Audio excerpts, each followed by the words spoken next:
अस्सलाम वालेकुम स्टूडेंट्स, उम्मीद है आप सब लोग खैरियत से होंगे।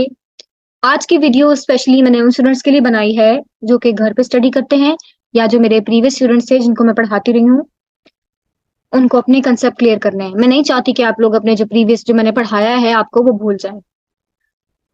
चलिए next move toward the topic. आज का जो हमारा टॉपिक है वो है हार्मोन्स। हार्मोन्स में हम सबसे पहले डिफाइन करेंगे हार्मोन्स को, उसके बाद उनके फंक्शंस देखेंगे और टाइप्स देखेंगे। अगर डेफिनेशन की बात की जाए तो hormones are the chemical substances that act like messenger molecules in the body.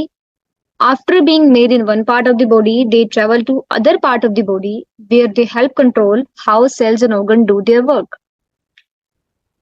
चले इंग्लिश में जो लिखा हुआ था वो तो मैंने आपको बता दिया। अगर उर्दू में इसकी बात की जाए तो ये केमिकल सब्सटेंसेस हैं, एक केमिकल हैं जो कि बॉडी के एक पार्ट में या फिर एक हिस्से से रिलीज होते हैं, दूसरे हिस्से की तरफ जाते हैं। एग्जाम्पल ले लें, अगर सेंट्रल नर्वस सिस्टम में या दिमाग से रिलीज हो रहे हैं, वो कंट्रोल करते हैं हमारी किडनीज को, हमारे स्टमक को और हमारे लंग्स को भी।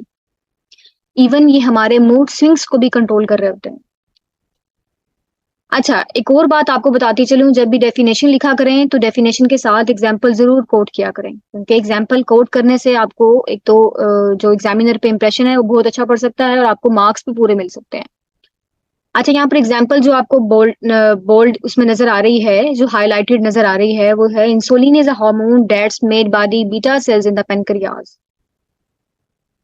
बीटा सेल्स, पेनक्रियाज के बीटा सेल से इंसुलिन रिलीज होती है and basically insulin is a hormone. और ये कंट्रोल क्या करती है? हमारे शुगर लेवल को कंट्रोल करती है। शुगर लेवल अगर कंट्रोल में ना हो तो आप देख सकते हैं आपके इर्द गिर्द बहुत सारे लोग ऐसे होंगे जो कि डायबिटिक के पेशेंट हैं। नेक्स्ट आते हैं फंक्शंस की तरफ। फंक्शन में अगर देखा जाए तो सबसे पहले ये कंट्रोल करते हैं मेटाबॉलिज्म को। नेक्स्ट होम्योस्टेसिस को। होम्योस्टेसिस क्या है? ये इंटरनल बैलेंस मेंटेन करना होता है बॉडी फ्लूइड्स का, इलेक्ट्रोलाइट्स का, कैल्शियम, सोडियम, पोटेशियम और ब्लड शुगर की रेगुलेशन के लिए। और इससे ज्यादा इंपॉर्टेंट चीज है बॉडी टेम्परेचर को भी यही मेंटेन करते हैं। नेक्स्ट अगर बात की जाए तो ये ग्रोथ एंड डेवलपमेंट को मेंटेन करते हैं, सेक्सुअल फंक्शन को मेंटेन करते हैं रिप्रोडक्शन के लिए, और स्लीप वेक साइकिल को, हमारे जागने और सोने के लेवल को मेंटेन करते हैं, और मूड स्विंग्स को भी कंट्रोल करने वाले यही हैं। अच्छा, नेक्स्ट आपको ये पिक्चर नजर आ रही होगी जिसमें डिफरेंट प्लेसेस से, हमारी बॉडी के डिफरेंट ऑर्गन से हार्मोन्स रिलीज हो रहे हैं। कुछ यहाँ पर नाम आप लोगों के लिए नए होंगे, जैसे कि TRH और CRH या GHRH। देखा जाए तो TRH वो क्या है? TRH it is a thyrotropin releasing hormone. और अगर CRH की बात की जाए तो वो क्या है? CRH is a corticotropin hormone. और GHRH growth hormone releasing hormone. ये सारे रिलीज हो रहे हैं, ये तीनों के तीनों हाइपोथैलेमस से। उसके बाद है डोपामिन है, सोमैटोस्टेटिन है, वेसोप्रेसिन है, ये पहले आप लोग पढ़ चुके हैं। नेक्स्ट देखा जाए पिट्यूटरी ग्लैंड से तो ग्रोथ हार्मोन है, थायराइड स्टिमुलेटिंग हार्मोन है, ACTH है, एड्रीनो कोर्टिकोट्रोपिन हार्मोन, प्रोलेक्टिन है, ऑक्सीटोसिन है, वेसोप्रेसिन है। ये सारी क्लासिफिकेशन आती है अकॉर्डिंग टू देयर ग्लैंड्स, या जिस तरह से मतलब ये बेसिकली ओरिजिनेट कहाँ से होते हैं या रिलीज कहाँ से होते हैं। उसके बाद है आगे थाइमस से। थाइमस देख लें कहाँ पर मौजूद है थाइमस, और ये रिलीज करता है थाइमोपोइटिन। अब थाइमोपोइटिन क्या चीज है? थाइमोपोइटिन रिलीज क्या करते हैं आगे? थाइमोपोइटिन जो है वो टी लिम्फोसाइट्स, इम्यून सिस्टम के लिए टी लिम्फोसाइट्स को रिलीज करते हैं। अगर बात की जाए लीवर की तो वो रिलीज करते हैं IGF एंड THPO। IGF क्या है? ये ग्रोथ हार्मोन के साथ मिलके ये काम करता है IGF। और THPO क्या है? इसे कहते हैं थ्रोम्बोपोइटिन। ये भी हमारे इम्यून सिस्टम में इंपॉर्टेंट रोल प्ले करता है, और रिलीज कहाँ से हो रहा है? लीवर से। बाकी एंड्रोजेंस हैं, ग्लूकोकोर्टिकॉइड्स हैं, एड्रेनालिन है, नोर एड्रेनालिन है, ओवरी से रिलीज होने वाले एस्ट्रोजन एंड प्रोजेस्टेरोन, इनको डिटेल में देखेंगे आप। नेक्स्ट है यूट्रस से prolactin, relaxin, thyroid and parathyroid से T3, T4, calcitonin, parathyroid hormone. Stomach से गैस्ट्रिन। किडनी से रिलीज होने वाले जो हार्मोन्स हैं वो हैं कैल्सिट्रायोल, रेनिन, एरिथ्रोपोइटिन, और टेस्टिस से एंड्रोजेंस, एस्ट्राडायोल और इनहिबिन। एंड्रोजेंस बेसिकली कहते हैं टेस्टोस्टेरोन को।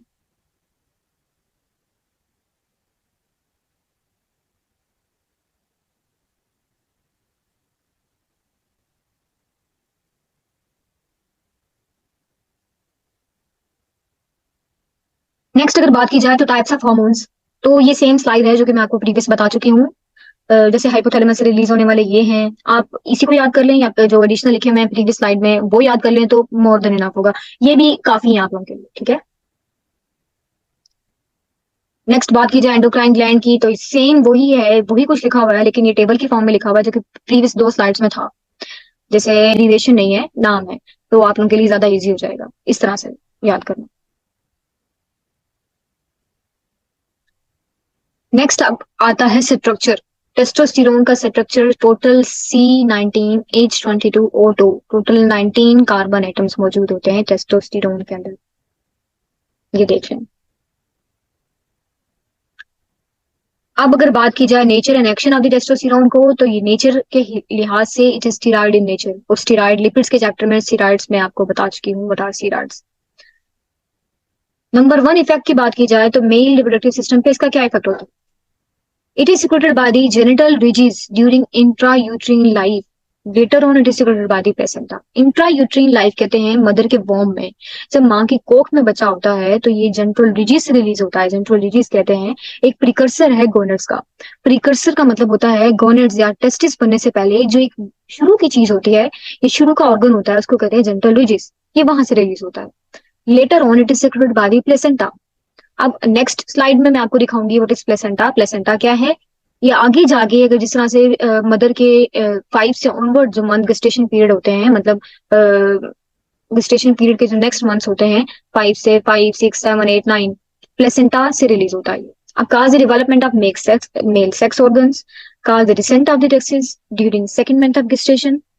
इन adults testosterone is secreted by the Leydig cells of the testis and cause enlargement of the male sex organs. अब जो मैंने यहाँ पर हाईलाइट किए हुए हैं तो आप लोगों ने ये याद रखने हैं, ठीक है। हाईलाइट करने का मकसद ये है कि ये एमसीक्यूज में आ सकते हैं। अब increase spermatogenesis, production of sperms increase करते हैं टेस्टोस्टेरोन।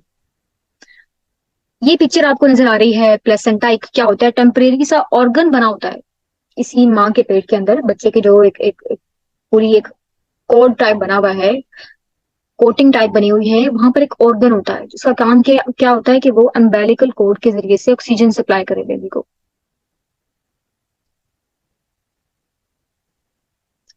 नेक्स्ट है effect on the secondary sex characteristics, body hair पे, बार्डनेस पे, वॉइस पे, स्किन पे, इसका क्या इफेक्ट होता है।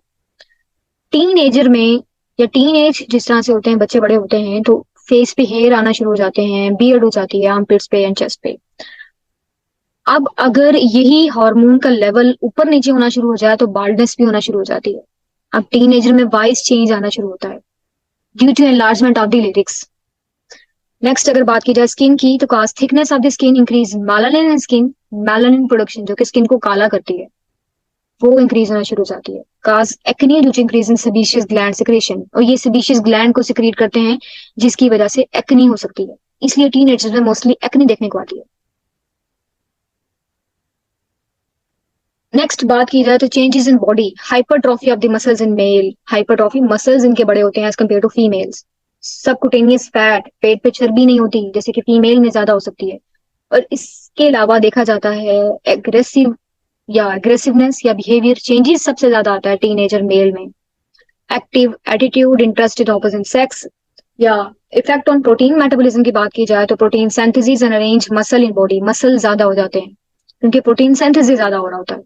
Decrease blood urea level. Effect on central nervous system, increase libido bye acting on central nervous system या सेक्स ड्राइव भी जिसे कहते हैं।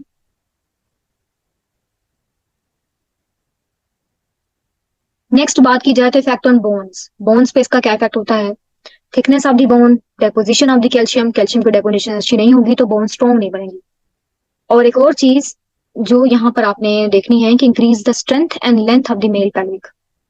Next effect on the BMR, basal metabolic rate 12 से 16% इंक्रीज करते हैं टेस्टोस्टेरोन, इसलिए इनका basal metabolic rate, weight, height और इसके अलावा बात की जाए एज भी, तो ये ज्यादा होते हैं as compare to females. Effect on electrolytes and water balance have minor effect on kidney. Kidney पे इतना इफेक्ट नहीं होता इसका अगर दूसरी उसकी बात की जाए। This was all about testosterone. उम्मीद है आपको समझ आई होगी, कोई थोड़े कंसेप्ट क्लियर हुए होंगे। और अगर कोई और क्यूरीज हैं आपकी, या फिर आप जो टॉपिक आपको समझ नहीं आया या भूल गया है या नोट्स मिस हो गए हैं, तो आप कमेंट्स में मुझे जरूर बताएं और मैं पूरी कोशिश करूंगी कि जब भी मुझे टाइम मिला तो मैं आप लोगों के लिए कवर कर दूंगी। आप keep watching and don't forget to subscribe. Subscribe करें और बेल आइकन का बटन दबा दें। आपकी टीचर आपके लिए हाजिर होगी इंशाल्लाह।